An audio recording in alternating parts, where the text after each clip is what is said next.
terdiri dari nama, usia, jenis kelamin, tingkat pendidikan, status pernikahan, status pekerjaan, kelompok LGBT, dan kategori kualitas hidup.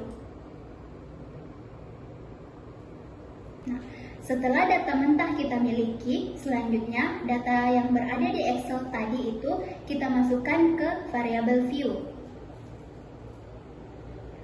Setelah itu, untuk isi datanya dimasukkan di data view. Nah, setelah tadi dimasukkan, selanjutnya ini kita masukkan ke dalam deskripsi data, di mana frekuensi data terdiri dari usia, jenis kelamin, tingkat pendidikan,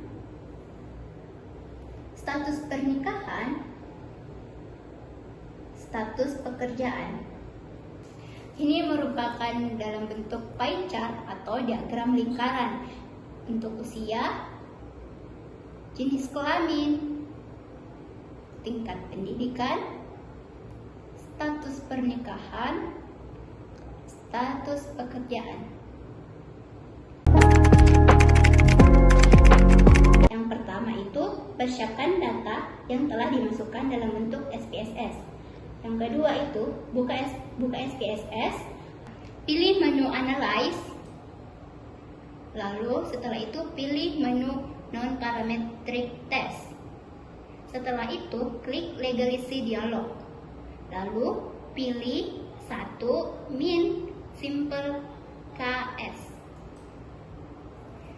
Setelah itu di jendela One Sample Kolmogorov Smirnov Test, masukkan variabel kualitas hidup dalam kotak test variable list. Pastikan untuk mencentang opsi normal pada bagian tes distribusi. Lalu klik OK untuk menjalankan analisis. Nah, setelah tadi diklik OK, maka hasil outputnya berupa One Sample Kolmogorov Smirnov Test. Nah, untuk itu kita harus fokus pada nilai asin, signifikasi, 2 type. Nah, adapun interpretasinya, jika nilai asin signifikasinya itu lebih dari 0,05, maka data kualitas hidup dapat dianggap terdistribusi normal. Nah, jika nilai signifikasinya kurang dari 0,05, maka data tidak terdistribusi normal. Setelah melakukan uji normalitas, selanjutnya yang dilakukan adalah uji hipotesis, di mana uji hipotesis menggunakan chi-square. Adapun langkah-langkahnya itu persiapan data, lalu membuka tabel di SPSS dengan pilih menu Analyze, lalu Descriptive Statistic. Setelah itu pilih Cross Tabs.